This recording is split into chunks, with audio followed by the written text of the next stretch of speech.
On dit que le trois quarts des Montréalais d'origine haïtienne pratiqueraient le vaudou. La semaine dernière, on a annoncé l'avènement de la Confédération des Haïtiens vaudouisants du Canada, un organisme visant à démystifier la pratique du vaudou.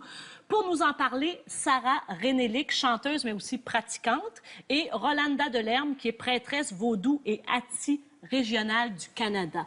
Bienvenue, mesdames. Merci. Merci beaucoup d'être là. Est-ce que, d'abord, on va commencer pour le trois quarts des Montréalais d'origine haïtienne. Je sais que, Rolanda, vous avez dit, vous pensez qu'il y en aurait plus que ça, qui pratiqueraient le vaudou, mais qui sont gênés de le dire. Oui, généralement, on a à peu près 150 000 Haïtiens ici, puis tous les Haïtiens, on est tous des vaudouisants, catholiques et vaudouisants en même temps. Ben, alors, ils sont catholiques. OK, elle, qu'est-ce que c'est, oui? Ben, moi, je ne le suis pas. Ça m'a étonnée, cette donnée-là, parce que dans mon entourage, dans mes amis haïtiens, j'en connais pas qui pratiquent le vaudou. Oui, mais l'affaire, c'est que même si vous ne le connaissez pas, mais c'est dans votre sang parce que vous êtes descendant africain, puis c'est naturel. Tous les descendants africains sont des vaudouisants. C'est pas quelque chose, c'est pas comme une couleur, c'est comme c'est naturel. Okay. Alors, si vous le connaissez pas, mais finalement, un jour, vous allez à continuer de faire des recherches pour savoir c'est quoi votre culture et tradition. Puis c'est quoi le vaudou, là? Parce que nous, on a une image de la poupée avec des aiguilles et tout ça. Le vaudou, c'est pas nécessairement ça, Sarah. Non, mais en fait, c'est ça, c'est justement en connaissant vraiment davantage le vaudou, c'est par ce chemin-là qu'on pourrait comprendre pourquoi Rolanda stipule que ça fait partie de nous. Mais pourquoi le vaudou a une si mauvaise réputation? Ça vient de les Blancs. Ah. Oui. Pourquoi? Qu'est-ce qu'on a fait, les Européens? Des catholiques, entre oui, autres. Ça vient de les Blancs dans le moment d'esclavage. Alors, on n'avait pas le droit d'être... comment je peux dire, africain. On n'avait pas le droit de pratiquer notre ancestrale religion, là. Alors, il nous a baptisés en catholique, changé notre nom et notre vie et tout ça. Il fallait qu'on oublie tout ce qu'on était. Je sais que parmi vos rituels, vous purifiez des âmes, vous faites des exorcismes aussi. Oui. Puis là, on voulait vous lire parce que Varda Étienne a déjà subi un peu le vaudou, puis elle en parle dans son livre. Okay. Alors, on dit, on me place alors nu dans une baignoire pleine de trucs étranges au milieu de tous ces gens en cercle. Mon père offre de la nourriture aux esprits en la déposant dans les endroits stratégiques de la forêt. Il danse, il crie autour de la baignoire. Une sorcière totalement en transe et les yeux révulsés avale une bouteille pleine d'épingles. Elle saisit un poulet qu'elle égorge, puis elle le secoue pour le vider de son sang. Elle arrache une plume et avec le sang écrit sur un morceau de papier ce qui va m'arriver.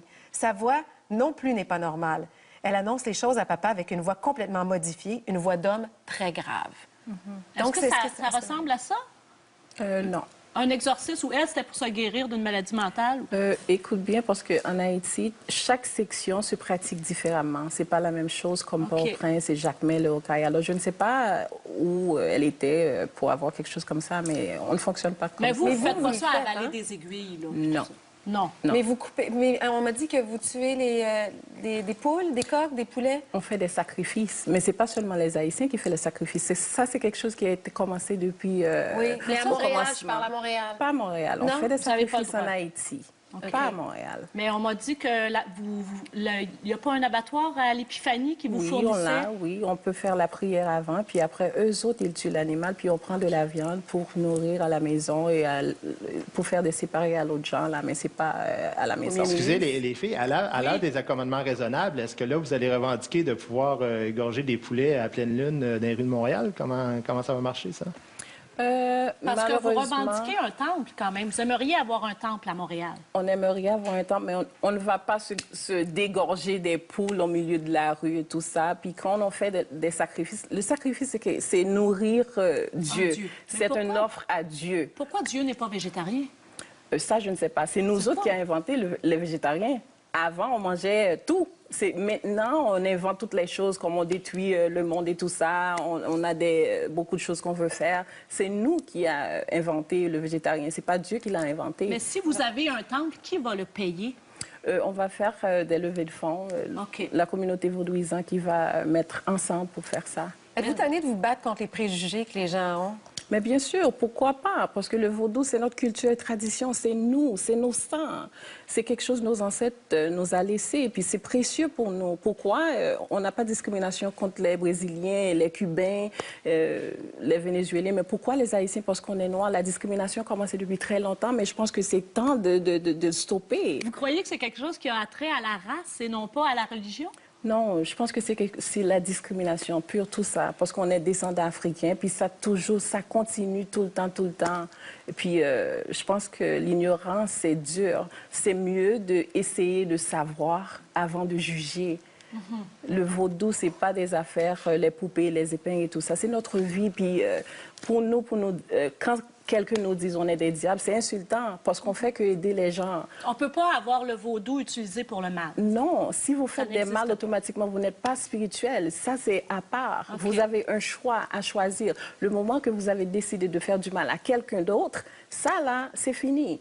Vous êtes sataniste, pas vaudouisante. Alors, c'est pas la même chose. Au moment qu'on nous appelle des diables, tout ça, on est tous insultés parce que c'est pas vrai. On aide les gens, on est toujours là pour aider notre sœur et frère, on est toujours là pour nourrir, aider les gens qui en ont besoin de nous.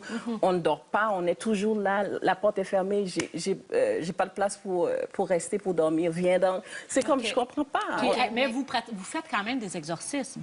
Oui, Qu'est-ce pour que c'est enlever les mauvais esprits sur les personnes, mais pas les tuer. Merci. Ben non, mais vous nous avez éclairé. Ben oui. Vous avez éclairé ce soir. Merci.